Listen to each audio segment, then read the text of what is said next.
Liquidity trap. Liquidity economics का बहुत ही famous word है। ओके, आपने बहुत बार सुना होगा लिक्विडिटी क्रंच, लिक्विडेशन। ओके, तो लिक्विडिटी का मतलब होता है मनी और कैश। ओके, चाहे आप लिक्विडिटी बोलो या मनी बोलो या कैश बोलो, एक ही बात है। जैसे जब भी आप पापा से अपने कुछ मांगते हो कि पापा मुझे स्कूटी लेवा दो या मेरी कोचिंग की फीस कर दो या कुछ भी आप मांगते हो, तो आपको हमेशा एक ही रोना मिलता है कि बेटा पैसे नहीं है, पैसे की तंगी चल रही है। तो in short your father is trying to say कि लिक्विडिटी क्रंच चल रहा है, मतलब अभी घर में मनी और कैश की तंगी है। ओके, भगवान ना करे अगर ये तंगी और लंबी चली कि आपके यहाँ मनी वगैरह लंबी चली, तो आपको करना पड़ सकता है फिर लिक्विडेशन। इसका मतलब होता है कि जो एसेट्स हैं उनको बेच के लिक्विड या कैश या मनी में कन्वर्ट करना। ओके, आपकी जो जमीन है या सोना है उनको बेच के पैसा लेके आना, दैट इज कॉल्ड लिक्विडेशन। तो लिक्विडिटी, लिक्विडिटी क्रंच, लिक्विडेशन। और यूपीएससी का एक फेवरेट क्वेश्चन आता है हमेशा कि arrange these things in the order of their liquidity. तो आपका जैसे cash, share, gold and land. Okay, तो इनको अरेंज करो। तो जो कैश होता है वो it is the most liquid, क्योंकि लिक्विडिटी का मतलब ही होता है आपका कैश। ओके, उसके बाद आते हैं आपके शेयर, क्योंकि शेयर को आप आराम से तुरंत बेच सकते हो और एक दिन में आपको पैसा भी मिल जाएगा। इजीली आप उसे कैश में कन्वर्ट कर सकते हो। लिक्विडिटी का मतलब होता है कि मनी और कैश, और कितने इजीली आप किसी चीज को कैश में कन्वर्ट कर सकते हो। फिर होता है आपका गोल्ड, क्योंकि गोल्ड लेके आप सुनार के पास जाओगे, बेचोगे, बट्टा बट्टा कटेगा, थोड़ा आपको डिफिकल्टी होगी, पर तब भी आप इजीली उसको बेच सकते हो। और सबसे लीस्ट लिक्विड जो होता है वो है आपका लैंड, क्योंकि अब लैंड बेचना या घर बेचना इतना इजी नहीं होता है। अब आपको गवर्नमेंट के जो ऑफिस के चक्कर लगाने पड़ेंगे और जो स्टाम्प ड्यूटी एंड दुनिया भर का बखेड़ा होता है, इतने इजीली आपको बायर भी नहीं मिलता है। So land is the least liquid.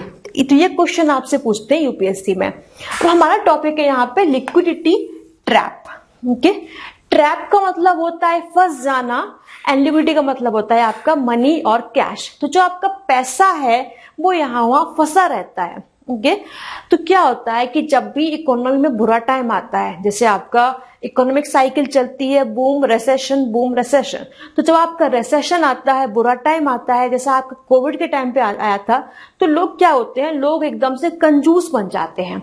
बुरे टाइम में लोग पैसा खर्च नहीं करते हैं, उल्टे जो भी उनके पास पैसा होता है उसको और दबा दबा के बचा बचा के रखते हैं। People prefer savings over investment. Okay, तो इस फिनोमेना को आप क्या बोलते हो, लिक्विडिटी ट्रैप, कि लोगों ने पैसा अपने गद्दे के नीचे, तकिए के नीचे, बैंक में, यहां वहां दबा के रख लिया है, पैसे को फंसा के रख लिया है, पैसा इकोनॉमी में इन्वेस्ट नहीं हो रहा है। ओके, आप बोलोगे मैम ये तो अच्छी बात होती है, सेविंग करना अच्छी बात होती है। अच्छी बात होती है, पर अभी क्या है, इकोनॉमी में रेसेशन चल रहा है, हमें क्या चाहिए, हमें नए इन्वेस्टमेंट चाहिए। इन्वेस्टमेंट होंगे तो इकोनॉमिक ग्रोथ होगी, न्यू जॉब्स आएंगी। ओके, नई दुकानें खुलेंगी, नए बिजनेस खुलेंगे, तो उससे हमारी इकोनॉमिक ग्रोथ होगी, इकोनॉमी हमारी रिवाइव होगी।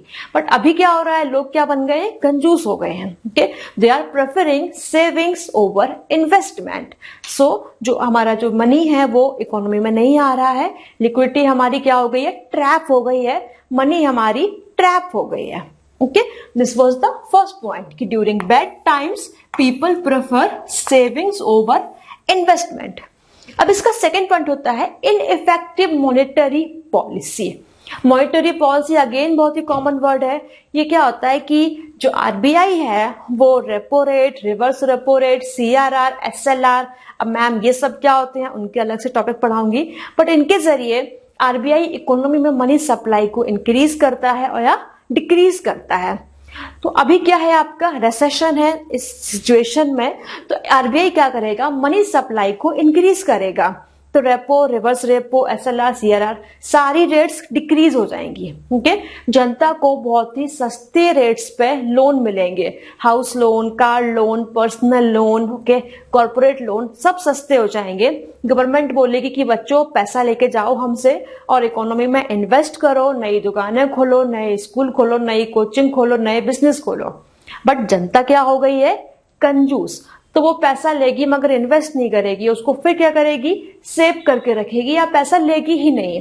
तो जो आपकी मॉनेटरी पॉलिसी है, जो एक्सपेंशनरी मॉनेटरी पॉलिसी है, जिसका एम था इकोनॉमी को रिवाइव करना, वो इफेक्टिव नहीं रहती है, वो फेल हो जाती है, क्योंकि जनता कंजूस हो गई है, वो पैसा खर्च ही नहीं कर रही है, पैसा इन्वेस्ट ही नहीं कर रही है। So, ineffective monetary policy. So, government and RBI, they increase money supply, but the increased money supply does not revive economic growth.